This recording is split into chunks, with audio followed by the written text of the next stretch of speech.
Hello, xin chào các bạn đã quay trở lại với review 5 phút. Trong những diễn biến gần đây của tinh nghịch, mọi thứ đã trở nên vô cùng hấp dẫn khi Vương Lâm chuẩn bị hóa thần thành công. Thế nhưng, liệu sau khi hóa thần xong rồi thì Vương Lâm sẽ làm gì tiếp theo trên con đường nâng cao thực lực các bạn nhỉ? Vậy thì cùng mình tìm hiểu nhé! Đầu tiên, sau khi Vương Lâm thành công hóa thần, anh ấy đã liền đi tới Quyết Minh Cốc rồi mở ra thông đạo tiến vào chiến trường ngoại vực. Ngay sau đó vào bên trong, anh ấy liền đi tìm cái vỏ kiếm mà mình đã đánh mất ở bên trong đó. Đến khi tìm được, Vương Lâm phát hiện vỏ kiếm đã bị những cái bóng ma vây quanh. Đáng tiếc, mấy cái bóng ma này quá yếu, nó cũng bị Vương Lâm nhanh chóng thôn phệ. Cuối cùng, lấy được vỏ kiếm, Vương Lâm cũng lập tức rời khỏi Triệu Quốc và trở về Tu Ma Hải. Tuy nhiên, điểm dừng chân của anh ấy tại đây không phải là Vân Thiên Tông, nơi có Lý Mộ Uyển đang chờ mình, mà lại là lối vào Cổ Thần Chi Địa.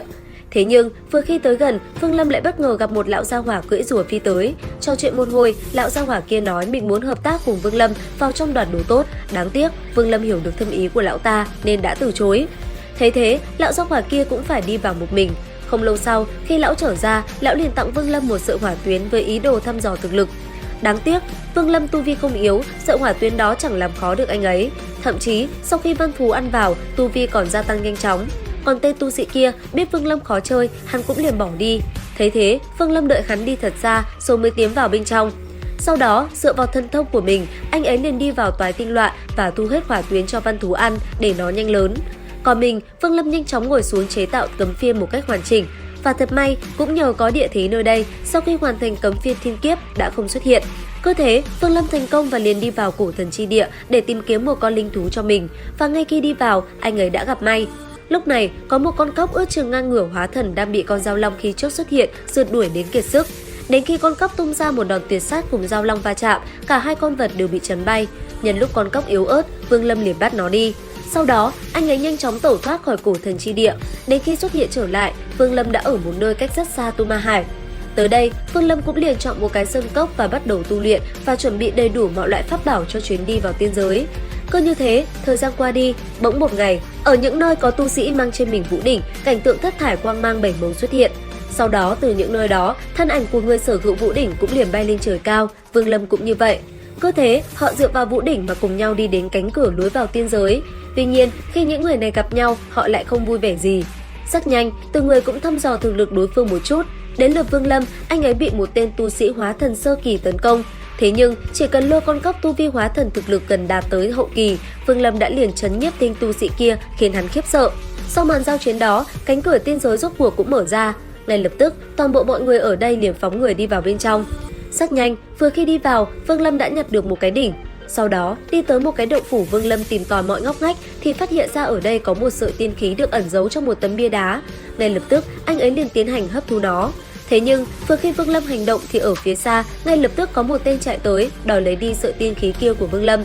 Theo lời hắn, nơi này là do Đại La Kiếm Tông phát hiện ra từ ngàn năm trước, Vương Lâm làm thế chính là gây hấn với Đại La Kiếm Tông. Nghe vậy, Vương Lâm chẳng thèm đáp, anh ấy liền lấy ra con cóc để nó giao chiến với đối thủ. Chứng kiến con cóc phóng tới, tên kia lập tức nghênh kháng. Để rồi tiếp theo, sau khi Vương Lâm hấp thu xong sợi tiên khí, cũng là lúc đối thủ phải trả giá, cho dù hắn ta bỏ chạy đi gọi cứu viện cũng không được nữa. Giờ khắc đó chỉ trong nháy mắt, Vương Lâm đã đuổi theo hắn ta và kết thúc sinh mệnh của tên tu sĩ này, tiễn hắn về với cát bụi. Tiếp theo, Vương Lâm lại tiếp tục tiến lên tìm hiểu về nơi này. Cuối cùng, dừng chân tại một tòa động phủ. Vào bên trong, Vương Lâm muốn khám phá cấm chế thì cũng muộn, toàn bộ cấm chế đã biến mất. Thế nhưng, khi Vương Lâm trở ra, anh ấy lại bất ngờ khi thấy trước mắt toàn bộ rừng cây đã biến mất, chỉ thấy hai chữ cứu ta ở giữa không trung. Tới đây, Vương Lâm thấy lạnh tóc gáy, bởi vậy anh ấy không muốn dò xét nữa mà rời đi nhanh khỏi nơi này. Tìm hiểu thêm một đoạn thời gian, Vương Lâm chợt bắt gặp một tên tu sĩ cũng tới, ngay lập tức Vương Lâm cũng tiến hành ẩn nấp. Đến khi thời cơ tới, anh ấy liền dùng chiếc chuông úp sọt tên tu sĩ này và luyện hóa hắn. Cuối cùng, khi chiếc chuông mở ra, nơi đây chỉ còn lại một thanh kiếm. Cầm nó, Vương Lâm kinh ngạc bởi vì cây kiếm này uy lực thậm chí còn chả kém cấm phiên là mấy.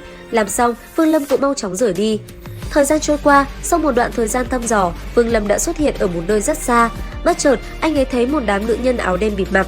Rất may, đó cũng chỉ là ảo cảnh. Thế nhưng, trong lúc Vương Lâm đang đắm chìm vào ảo cảnh trước mặt thì không biết Hồng Điệp đã xuất hiện sau lưng từ bao giờ. Ngay sau đó, cô ta liền công kích Vương Lâm. Rất may, khi Vương Lâm chưa tỉnh lại, con cóc trên người anh ấy đã lao ra đỡ được một đòn đó. Tích tắc sau, khi Vương Lâm tỉnh lại, hai người đã liền đấu võ mồm quyết liệt. Cuối cùng, một trận chiến diễn ra. Và liệu rằng Vương Lâm có thể giành chiến thắng trước Hồng Điệp hay không? Theo dõi kênh để biết thêm chi tiết nhé. Xin chào và hẹn gặp lại!